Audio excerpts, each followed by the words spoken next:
తల్లి, ఎంగిలి కానిదేది ఈ సృష్టిలోనే లేదు. రంగనాథుడికి ఎంతో ఇష్టమైన ఆవుపాలు ముందుగా ఆవుదూడ ఎంగిలి చేస్తుంది కదా.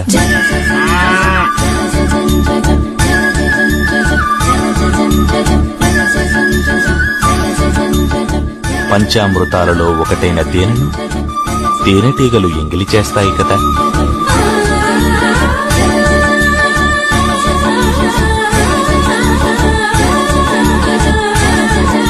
రంగనాథుడికి సమర్పించే వెరిపూలను తుమ్మెదలు ఎంగిలి చేయవా?